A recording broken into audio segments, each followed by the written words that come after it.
So after we do the 5 contemplations and prepare our mind with the right attitude for eating and generate the right motivation, then we pay homage to the Buddha, Dharma, and Sangha, and with the first 3 verses that we chant.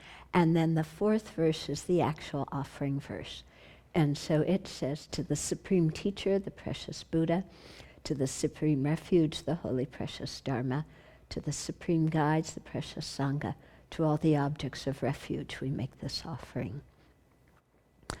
So actually, before we started the chanting part, where we do the 3 homages to the Buddha, we did the actual consecration of the food.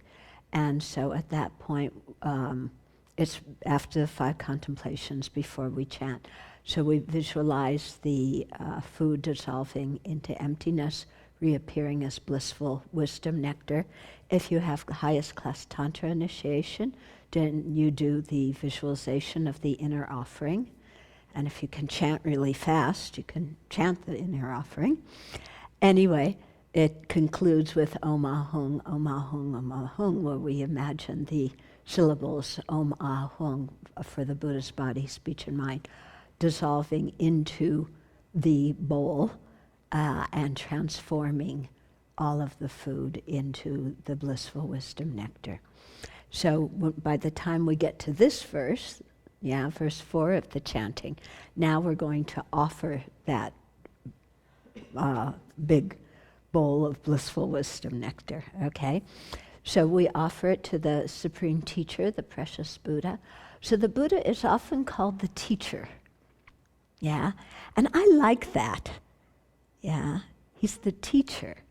And His Holiness often says, sometimes people are confused about, who their teacher is because they're just beginning and going around and he says, the Buddha's our teacher. We always come back to the Buddha is our teacher, okay?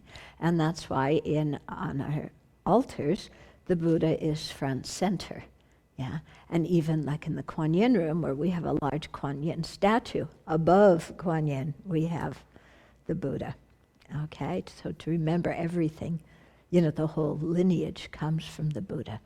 So he's the Supreme Teacher.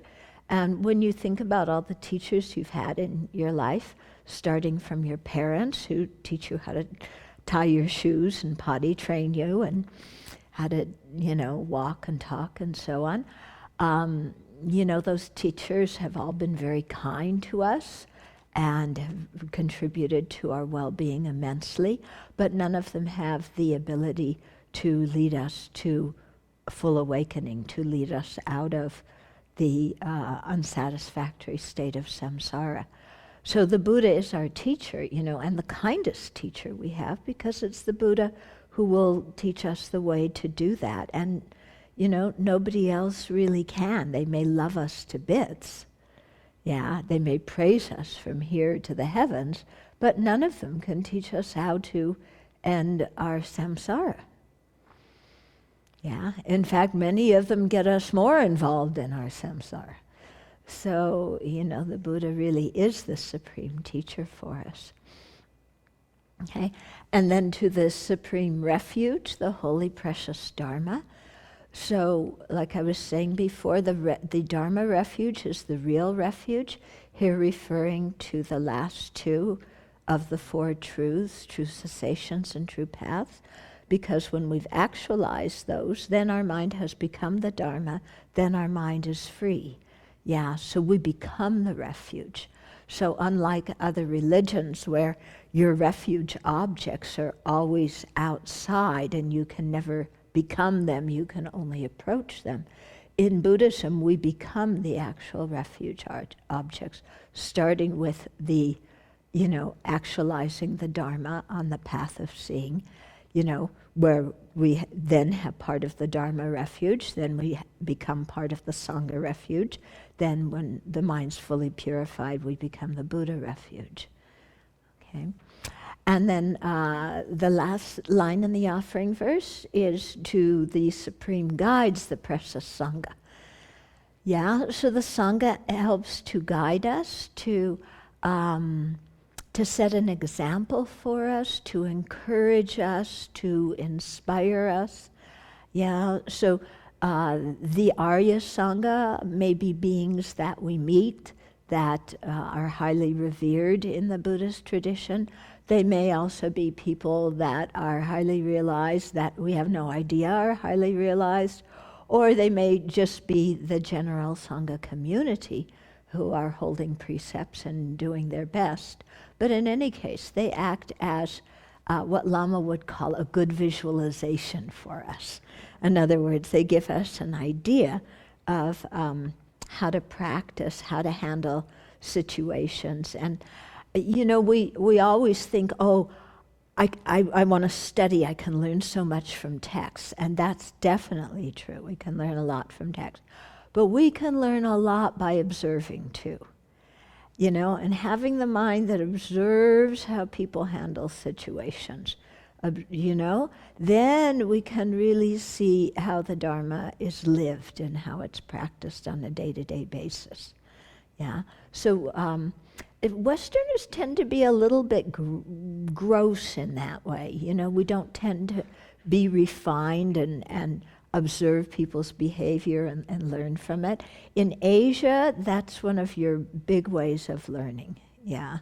And especially at the ordination ceremony, I knew, like, I didn't have any translation, so I had to do what everybody else did, and out of the side of my eye, watch what was going on and how people were behaving and copy it, you know. And I found when I did, it really helped my mind. Yeah. And then, of course, you know, when you're with your teachers, you see how your teachers handle different situations, and there's a lot to learn from that. So observing the Sangha, you know, is a good way for us to learn.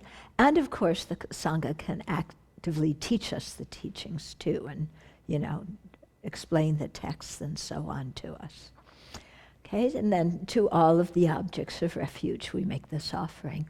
So at this point, before we, I forgot to mention this yesterday, you know, when we're doing the homage to the three jewels, it was not just done to empty space, we imagine, in the space before us. The Buddha, you know, surrounded by all the Buddhas and Bodhisattvas, and on little tables, the Dharma scriptures. And so when we're making prostrations to the Buddha's Dharma and Sangha, and chanting the homage, and visualizing all of our previous lives around us and all sentient beings around us, you know, while we're chanting the verses of bowing, you know, then we have that whole scene going on. Now with offering, we imagine offering goddesses coming. If you're involved in tantric practice, then you're already visualizing yourself as the deity. From your heart, you emit offering goddesses. They scoop up the, you know, the blissful wisdom nectar, and they take it to the whole merit field in the space in front of you, and then, you know, as they accept it, they feel great bliss.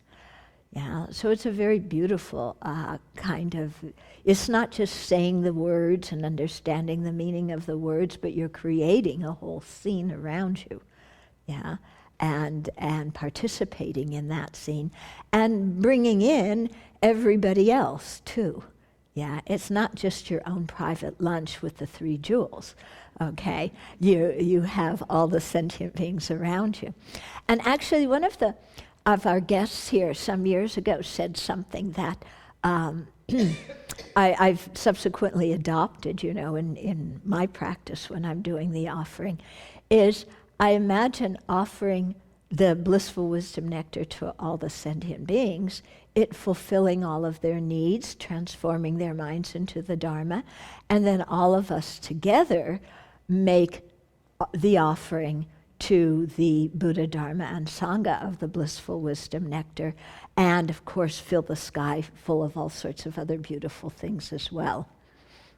Okay, so then offering to the three jewels, offering to the Buddha, Dharma, Sangha. Some people might say first offer to the Buddha, Dharma, Sangha, and then imagine some of it coming to sentient beings. But it's very helpful for my mind to imagine that I'm bringing sentient beings in, and we're all offering together to the three jewels.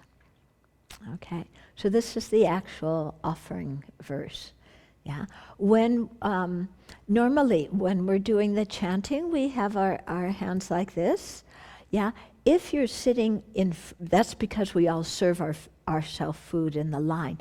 If you're sitting at a regular meal situation where the food's in front of you, when you do the offering, then you put your hands on the plate and imagine that you're lifting it up, you're offering it, this plate of blissful wisdom nectar to the Buddha. Okay.